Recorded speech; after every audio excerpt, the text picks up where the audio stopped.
अस्सलाम वालेकुम जी, this is me doctor Ghulam Murtaza. Food dyes, food colouring या खानों के अंदर जो रंग इस्तेमाल होते हैं ये हमें आजकल बहुत ही ज़्यादा देखने को मिलते हैं।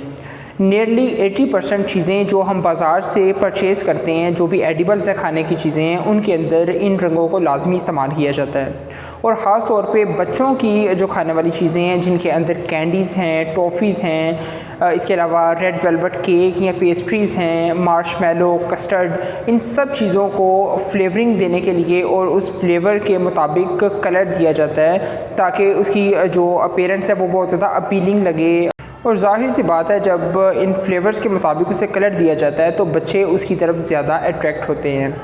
अब क्या हम में से किसी ने ये सोचा कि इन फूड कलरिंग के हमें साइड इफ़ेक्ट क्या क्या देखने को मिल सकते हैं? रिसर्चेस ये कहती हैं कि इन फूड कलरिंग या ये जो फूड डाइज़ इस्तेमाल होती हैं, इनको इस्तेमाल या कंज्यूम करने की वजह से हमें बहुत से मसले देखने को मिल सकते हैं जो कि हेल्थ रिलेटेड हमारी डिजीज़ हैं। अब इनके अंदर टॉप ऑफ द लिस्ट या बहुत ही जो बड़ा इसका साइड इफ़ेक्ट है वो हमें कैंसर भी प्रोड्यूस कर सकती हैं। देखें, जब हम लोग फूड कलरिंग को इस्तेमाल करते हैं और स्पेशली जो रेड 40 जो कलर है, रेड कलर आप यूँ कहें कि जो कि इस्तेमाल होता है स्ट्रॉबेरी का जितने भी फ्लेवर हैं उसको कलर करने के लिए, वाटरमेलन के फ्लेवर को कलर करने के लिए रेड कलर का इस्तेमाल किया जाता है। इसके अलावा येलो 5 और येलो 6 और ब्लू कलर जो इस्तेमाल किया जाता है, ये डाइज़ स्पेशली बहुत ही ज़्यादा हार्मफुल हैं।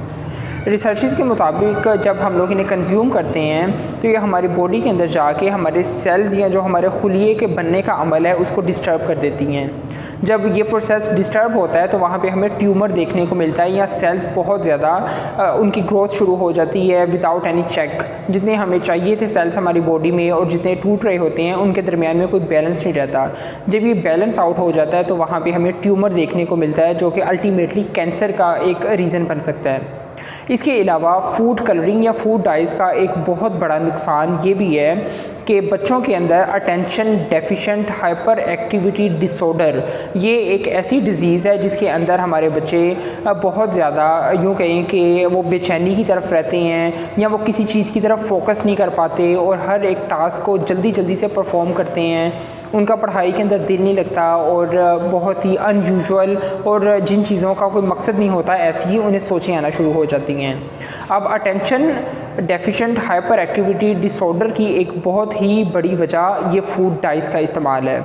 जब हम इन फूड कलरिंग को इस्तेमाल करते हैं तो ये हमारी ब्रेन में जाके और जितनी भी न्यूरॉन्स हैं उनका सारा कनेक्शन को ये डिस्टर्ब कर देती हैं। जब ये कनेक्शन डिस्टर्ब होता है तो हमें साइकोलॉजिकल चेंजेस होना शुरू हो जाते हैं। इन साइकोलॉजिकल चेंजेस की वजह से एंजाइटी और बच्चों के अंदर चिड़चिड़ापन और ज़िद्दें करना बच्चों में, और ये सब चीज़ें हमें देखने को मिल रही होती हैं। अब attention deficient hyper activity disorders की जो कॉमन सिम्टम्स हैं या जो साइन हैं वो इस तरह हैं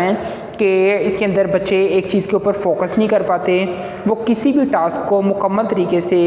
कवर नहीं कर पाते, अपनी बारी का इंतज़ार नहीं करते। अगर हम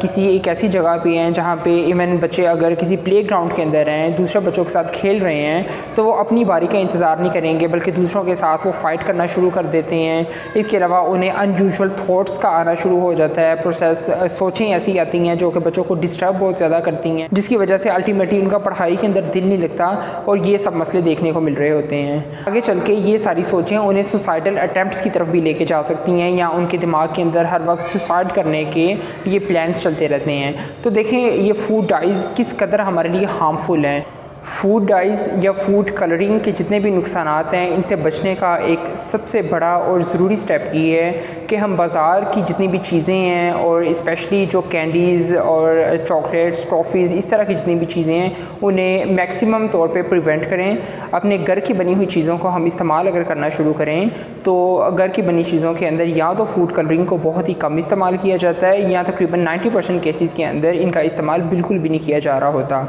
हम अपने बच्चों को एजुकेट कर सकती हैं कि आगे चल के यही चीज़ें उनके लिए बहुत से मुख्तलिफ़ मसलों का बाइस बन सकती हैं।